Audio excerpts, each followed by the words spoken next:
નમસ્કાર વિદ્યાર્થી મિત્રો, આપણે ધોરણ 10ના સામાજિક વિજ્ઞાનની અંદર પ્રકરણ નંબર 4 ની અંદર ગયા વિડીયોની અંદર આપણે ભારતનો સાહિત્યિક વારસો એ પાઠની અંદરથી પ્રાચીન ભારતનું સાહિત્યની અંદર ઋગ્વેદ, સામવેદ, યજુર્વેદ અને અથર્વવેદ વિશે મેં તમને ગયા વિડીયોમાં સમજૂતી આપી હતી. એના પછી આપણે ઉપનિષદ પણ જોયા હતા, તેમજ બ્રાહ્મણ ગ્રંથો વિશે પણ ચર્ચા કરી હતી અને આરણ્યકો, વેદાંત વિશે પણ સમજૂતી આપી હતી. છેલ્લે રામાયણ અને મહાભારત વિશે પણ ચર્ચા કરી હતી. તેમજ રામાયણ અને મહાભારત છેલ્લે મેં તમને કીધેલું કે રામાયણની અંદર ભગવાન રામ જે અયોધ્યાના રાજવી હતા તે તેમની જીવનને લગતી રસપ્રદ અને દિલચસ્પ ઘટનાઓ અંદર આવરી લેવામાં આવી છે. કેટલાક યુદ્ધો પણ થયા એ પણ અંદર આવરી લેવામાં આવ્યું છે.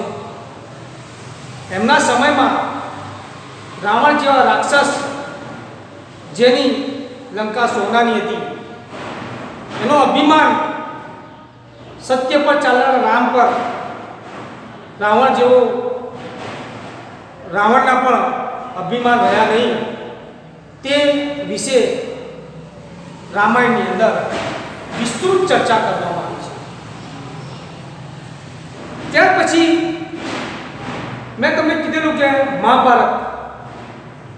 મહાભારતની અંદર પણ કૌરવો અને પાંડવો વચ્ચે થયેલા યુદ્ધો ને કેટલીક ઘટનાઓ અહીંયા આવરી લઈ અને સમજાવવામાં આવી છે. પાંડવો 5 હતા ને કૌરવો અનેક હતા, તે છતાં પણ સત્ય પર ચાલનાર વ્યક્તિ હંમેશા જીતે છે. એમ પાંડવો 5 હતા પણ તે છતાં પણ કૌરવો સામે જીત્યા. એની એવી ઘટનાઓ મહાભારતની અંદર પણ કરવામાં આવી છે, જે તમે ગયા વિડીયોમાં મેં તમને ચર્ચા કરી હતી. હવે પછી આપણે વિદ્યાર્થી મિત્રો કેટલાક સાહિત્યો વિશે અભ્યાસ કરીશું. કયા સાહિત્ય? એમાં બૌદ્ધ સાહિત્ય, ગુજરાતી સાહિત્ય, દ્રવિડ સાહિત્ય અને મધ્યકાલીન સમયના કેટલાક સાહિત્ય, હિન્દી સાહિત્ય, આ વિશે આજે આ વિડીયોની અંદર આપણે અભ્યાસ કરીશું.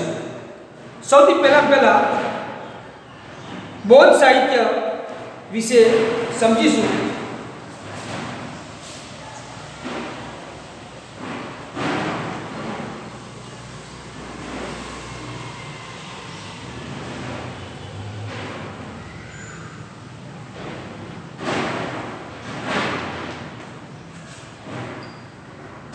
બૌદ્ધ સાહિત્ય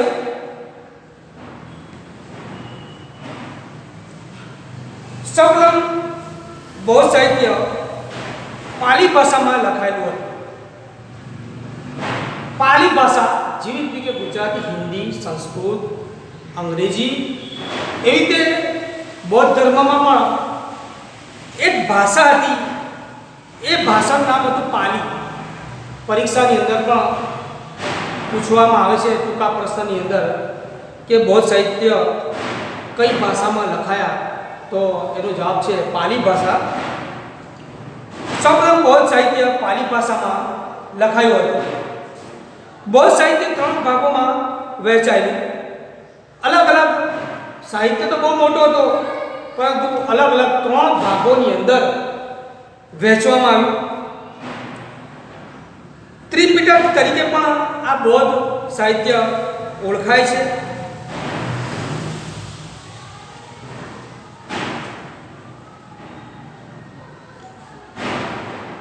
એના પછી આપણે જોઈશું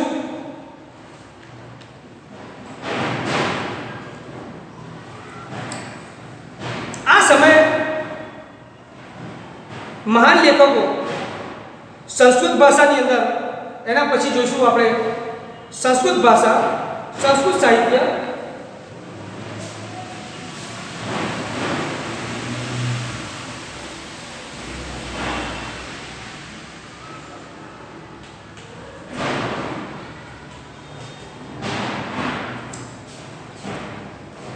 ગુપ્ત યુગને સંસ્કૃત સાહિત્યનું સુવર્ણ યુગ તરીકે પણ ઓળખવામાં આવે છે.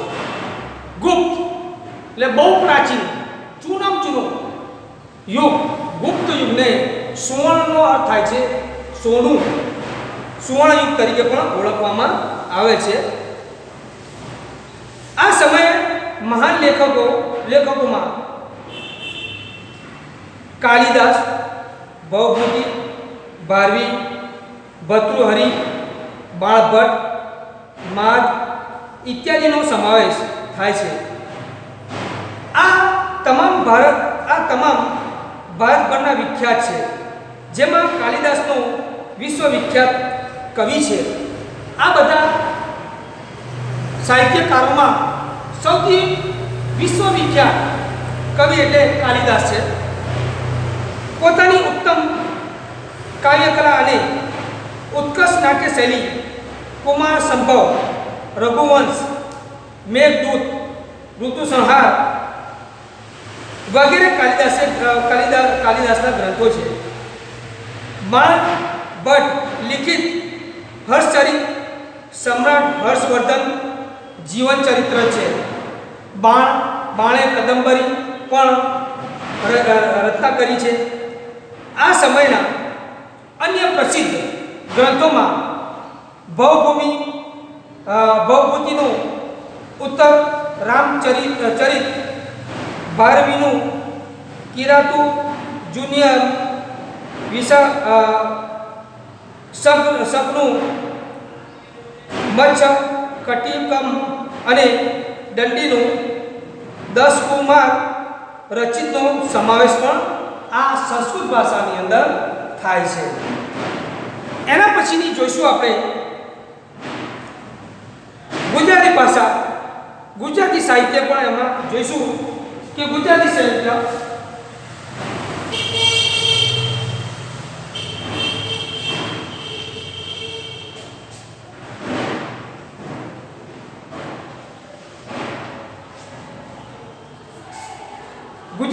જે આપણે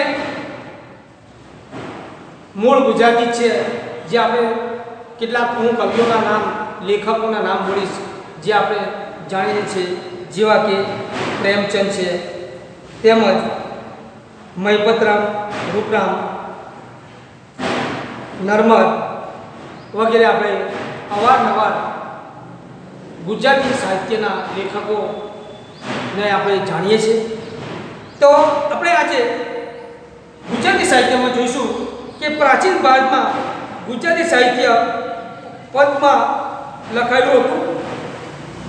વિવિધ ગુજરાતી સાહિત્યકારો થઈ ગયા, જેવા કે નરસિંહ મહેતા, મીરાબાઈ, દયારામ, અખો, પ્રેમાનંદ, પ્રીતમ, ગંગા સતી જેવા સાહિત્યકારો પદો, ગીતો, ગરબી, છપ્પા, આખ્યાન કાવ્યો વગેરે રચીને ગુજરાતી સાહિત્યના વારસાને સમૃદ્ધ બનાવ્યો છે. એ પછી નર્મદ, નવલરામ, મહિપતરામ, રૂપરામ, નીલકંઠ, ગોવર્ધનરામ ત્રિપાઠી, કિશોરલાલ, મસરૂવાલા, પન્નાલાલ પટેલ, ઉમાશંકર જેવા ગુજરાતી સાહિત્યનો ખૂબ જ સમૃદ્ધ સાહિત્યકારને ખૂબ જ સમૃદ્ધ બનાવ્યો હતો. એના પછી આપણે જોઈશું કે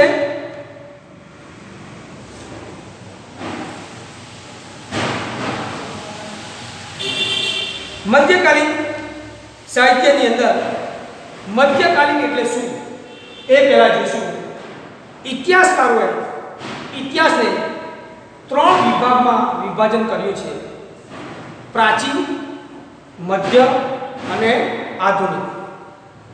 પ્રાચીન સમયનો સમ્રાટ અશોકને તેવા સમયના જમાનાનો પ્રાચીન સમય, મધ્યકાલીન મુગલ સમય અને આધુનિક સમય એટલે કે આજે આપણે જીવી રહ્યા છીએ આધુનિક સમય જે જીવી રહ્યા છે તે એ આધુનિક સમય.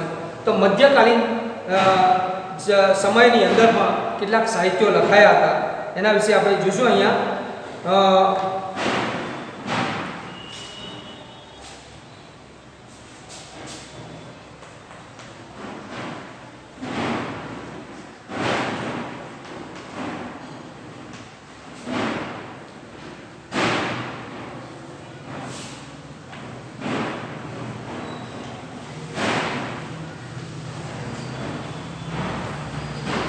મધ્યકાલીન સાહિત્યની અંદર આપણે જોઈશું કે મધ્યકાલીન સમયમાં કાશ્મીરમાં 2 મહાન ગ્રંથો લખાયા. એક ગ્રંથનું નામ હતું કથા સરિત સાગર અને બીજા ગ્રંથનું નામ હતું રાત તરંગિણી. આ ખૂબ જ પ્રસિદ્ધિ પામ્યા હતા. રાત તરંગિણી કાશ્મીરના ઇતિહાસનું આલેખતો ગ્રંથ છે. ભારતનો પ્રથમ સૌ ઐતિહાસિક ગ્રંથ છે. આ તે સમય દરમિયાન આ 2 મહાન ગ્રંથો લખાયા. મધ્યકાલીન સમયની અંદર આ સમયની બીજી મહત્વની રચના જયદેવનું ગીત ગોવિંદ છે, જેને ગણના સંસ્કૃતના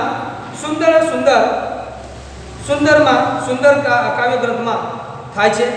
આ સમયે અપભ્રમ થયેલી ભાષામાંથી આધુનિક ભારતીય ભાષાઓનો વિકાસ શરૂ થયો. કવિ ચંદ બદરાઈ રચિત પૃથ્વીરાજ રાસો હિન્દી સાહિત્યનો પ્રારંભિક ગ્રંથ છે. પૃથ્વીરાજ ચૌહાણ વીરતાપૂર્ણ કાર્યનું વર્ણન કરતા આ ગ્રંથની રચનાથી હિન્દી સાહિત્યની જગતમાં વીર ગાથા યુગનો પ્રારંભ થયો. આ સમયે દક્ષિણ ભારતના સંસ્કૃત સાહિત્યની મોટા પ્રમાણમાં રચના થઈ, જેમાં શંકરાચાર્યનું ભાષ્ય મુખ્ય છે. આ સમયમાં દ્રવિડ કુળની ભાષાનો વિશેષ વિકાસ થયો. થોડા સમય સુધી કન્નડ સાહિત્યનો પણ જૈન ધર્મની ગાઢ અસર પડતા કવિ પંપાએ આદિ પુરાણની રચના કરી. 16મા જૈન તીર્થકરણ જીવન આલેખતું શાંતિ પુરાણ કવિ પન્નાએ તૈયાર કર્યું. આ ઉપરાંત રત્નાએ અજિતનાથ પુરાણ નામની કૃતિઓ રચી. એ યુગના કવિ પંપા, પન્ના અને રન્નાએ પ્રારંભિક કન્નડ સાહિત્યની ત્રિપુટી તરીકે ઓળખવામાં આવે છે. કવિ કંબલે તમિલ ભાષામાં રામાયણની રચના કરી. આ ઉપરાંત તમિલ ભાષામાં અન્ય પ્રસિદ્ધ સાહિત્ય પણ રચાયા હતા. હવે જોઈશું કે ત્યાર પછી આપણે હિન્દી ભાષાની અંદર હિન્દી સાહિત્ય જોઈશું.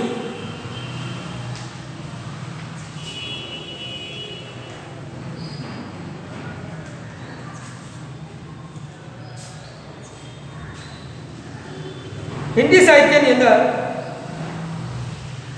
હિન્દી ભાષા 2 સ્વરૂપો વ્રજ અને ખડી બોલી છે.